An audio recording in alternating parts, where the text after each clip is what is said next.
Hi, guys. Welcome to episode number 62 of the For Animals for Earth show. Today is called My Story. So I'm really hopeful that this is going to be interesting to you because it's just about my story. My friend Aki has been encouraging me to share more about my journey because so much of my life is consumed by looking for ways to make a difference for animals and for the environment. And I do share bits of my journey when I'm on other shows that are interviewing me. So you've probably heard some of this if you've seen those. But if you haven't, this might be all new. So I'm going to just try to quickly kind of move through some of the key points in my life that have brought me to where I'm at today with this journey and why I'm not at home right now. So as you can see, I am not at home. I'm in a hotel in Orlando, Florida. So I will let you know why that is at the end of this episode as well. So my journey with animals starts around the time I was 3 years old. My grandparents farmed, and we grew up being on the farm a lot. And there was a day that the truck backed into the driveway and it came in to pick up the pigs. And as the pigs were being pushed on the truck, they were crying and they were being branded as they were going on. And I was just devastated. I was confused. I was 3. I can't believe that I remember this.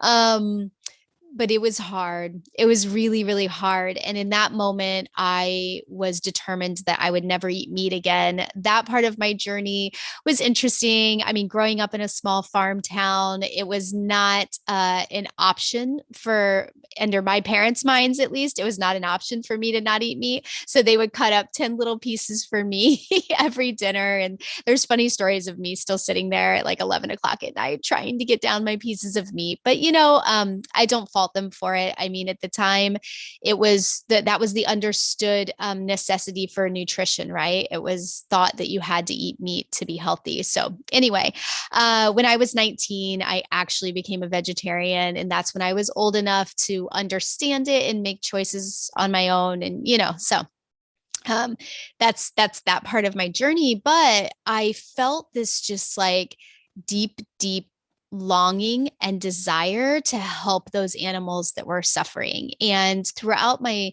young life, I I think that I thought there was no way. I guess I didn't realize that there was anything that I could do to help them. It just seemed like it was kind of an inevitable thing. And so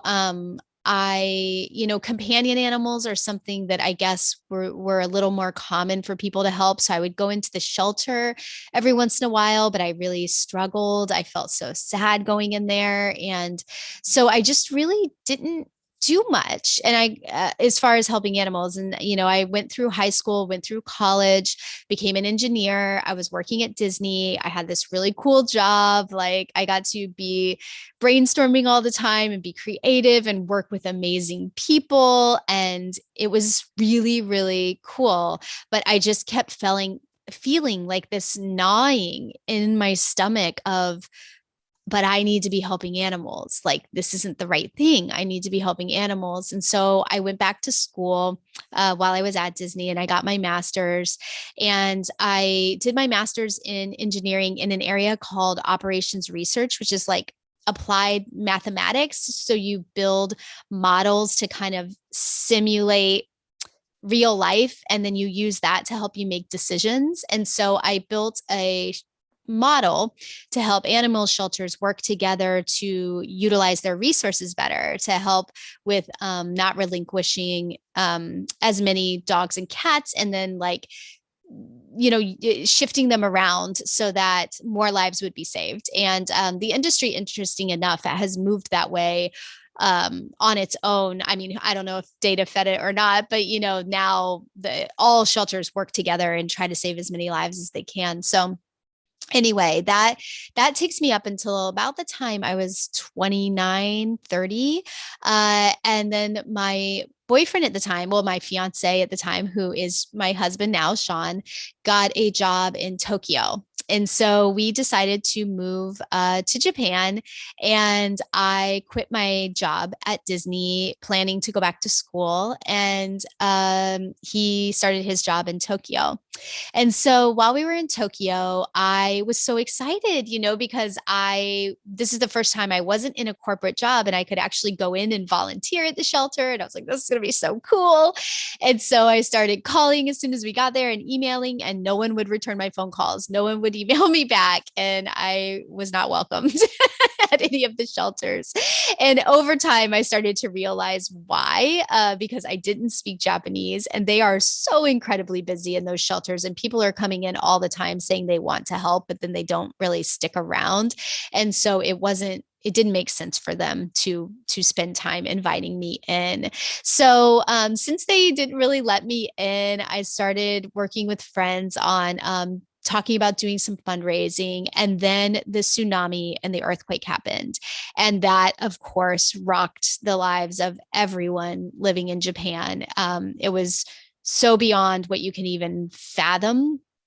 That, yeah, yeah. Anyway, when the tsunami hit the nuclear power plant in Fukushima, the Japanese government forced people to leave a 20-kilometer zone around that.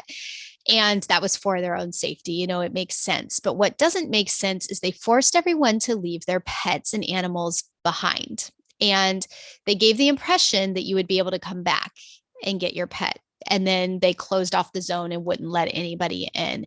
And so people were forced to leave their animals behind, and those animals were left there, farm animals and pets. No food, no water. It's a very hot place, no human beings around, and radiation leaking into the area. It was really awful.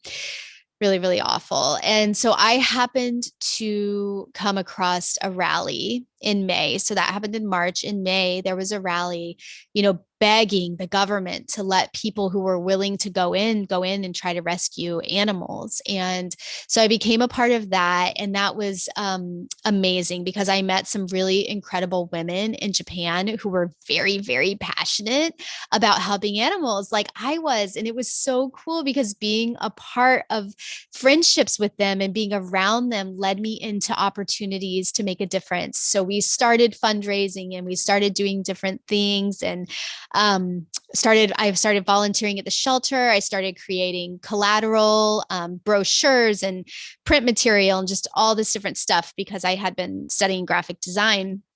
And so it was a really big moment, I guess, in my journey with helping animals, because it was like everybody was coming together, and I was really welcomed into the fold, and I was really able to make a difference.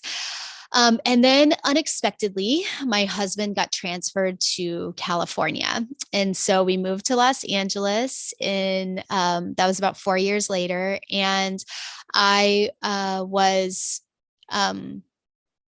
yeah, pretty sad, but it's like, another step on the journey, right? So trying to figure out what's next. What do I do next? And so when we got to Los Angeles, I got involved in a little bit of stuff. Like we would do these programs where we would read to the dogs, and I started a clothing line.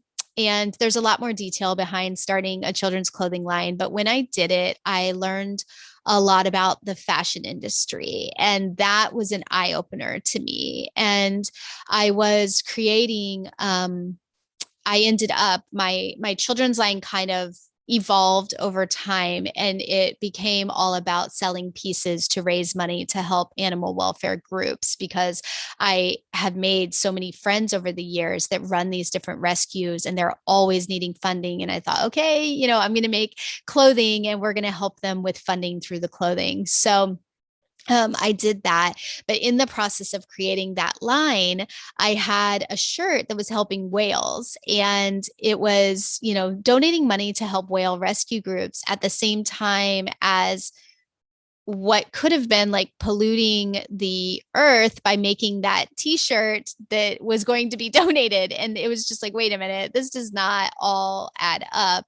And I need to be just as passionate about the environment as I am about animals if I'm actually going to help animals, because animals, we are animals, and non-human animals, we all desperately need the earth and the environment to survive. And if we're not focused on helping the earth, we're not actually helping anything. So that was a big eye opener for me and a big learning. And so I really went deep down into sustainable fashion and figuring out how I could source different clothing for my line. And yeah, that was a big, deep rabbit hole. And I ended up, I guess a big part of my story is when I got sick. So I was so passionate about helping animals that I was desperate to make that clothing line work. And so I was getting up at 4 o'clock in the morning and working before my husband and my kids woke up. And then I was working late at night, and I was just kind of burning the candle at both ends, as they say. And one day I got sick. I started running a fever, and my heart was racing and I was shaking, and I thought I had the flu. This was back in 2018. And I thought it was just, I just got to wait for the virus to pass. Well, the fever did go away, but I never stopped shaking. And then I was getting really lightheaded. And then I was getting so dizzy that I couldn't stand anymore. Like I couldn't take a shower because I couldn't stand that long. I was like constantly like down on the ground trying not to pass out. And my heart was just racing. So I finally called a doctor because I was like, okay, it seems like it's not a virus. And it turned out there were problems with my thyroid, and they didn't really know what, which is a story for those of you who have had thyroid problems. You've probably had the same journey where something's wrong, but they don't know what's wrong. And that was my story. So there was a time where they thought it might be cancer. Luckily, I did not have thyroid cancer. And it basically turned out to be something called Graves' disease. So I have an autoimmune disease, what's called Graves' disease, and your immune system basically attacks your thyroid. And so that's what was going on with me. And I found a functional medicine doctor. I cannot recommend enough finding a functional medicine or integrative medicine doctor. If you're in LA, my doctor is Dr. Malikian. He's incredible.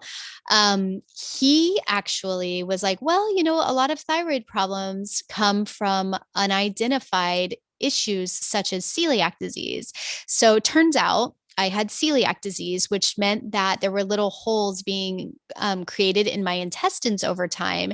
And that leaked toxicity into my body, which turned into an autoimmune disease. So I'm in remission, but technically, like, this is something that is just a part of me now for the rest of my life. But I drastically changed the way I ate. And so I don't eat any gluten. Obviously, I'm still a vegetarian. I'm almost vegan.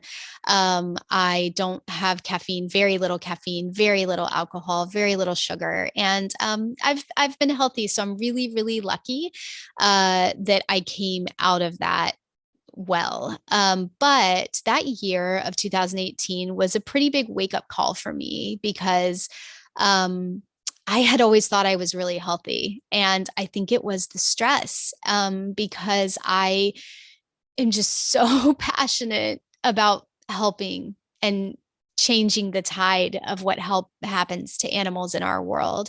And so that stress was just something that was really, really eating away at me. So 2018 was a great opportunity for me because I ended up kind of pulling back from work a little bit, and I started volunteering at the shelter, which was so incredible.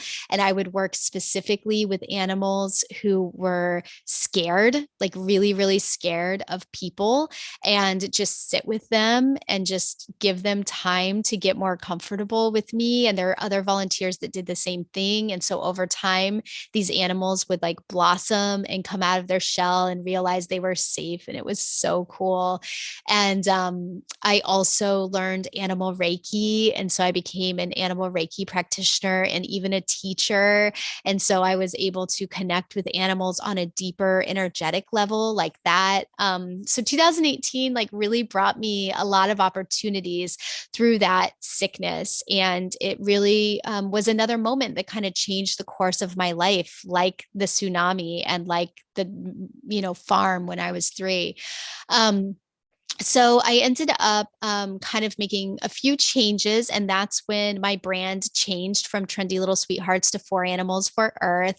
And about a year and a half ago, I started the podcast, and so that's probably how you all know me now is Brandy the podcaster. And I am very involved on Clubhouse, and I just love fostering conversations around what we can do, all of us, any of us, to help animals and the environment within our daily lives. So that brings me to present day. So there's probably a question of why I'm sitting in Orlando. So we are being relocated. So my husband still works for Disney, and Disney is moving a couple thousand people from Southern California to Central Florida. So we're here this week, kind of trying to figure it all out. The good news is that it looks pretty promising for us to be able to live over on the Space Coast. So that'll be a whole new realm of animals for me. It's on the Atlantic Ocean and then the Indian River and the Banana River. So there's so many like wildlife areas and wildlife refuge and just all of the kind of like ocean animals, manatees and dolphins and alligators and birds. There's so many animals that I just really haven't had much experience with in my life. So that'll be kind of cool to be around all of that and see where it leads. Those of you who follow the podcast, you know that I'm looking for a PhD program. So, I had that whole analytical background and I really miss analyzing data, and I love doing research and I love doing studies. And so I'm hoping I'll find a way kind of back into that in a way to help. I discovered a field. So a quick update, those of you that know I'm on this journey trying to find this, I discovered a field called anthrozoology, and it is about the study of the interaction and the relationships between human animals and non-human animals, which is like perfect for me. So we'll see. Hopefully I'll find my way into that. Or the other thing I'm kind of looking at, it's a little bit of a different realm, but sustainable tourism. I got really excited about that again last week when I interviewed Hans on the podcast. If you guys haven't heard that interview, I hope you'll go back and listen. It got me really passionate again about tourism because, half of my career was with Disney with tourism, and tourism has quite the impact on animals. And I don't know if anyone's studying that, but it'd be really cool to study kind of that human animal interaction as it relates to tourism. So I don't know. We'll see. So I'm getting a little bit closer as I narrow in on what my future may be if I do a PhD program or something within that realm of research. And it looks like we're going to be moving to Florida. So we don't know if it's going to be next summer or the following summer. We're kind of trying to figure that out, but I'll keep you updated as that part of my journey unfolds. I hope this was interesting. I hope you learned something new about me. And I hope you didn't fall asleep and it was too boring. So anyway, I will be back. I'll see you next week. Okay, bye.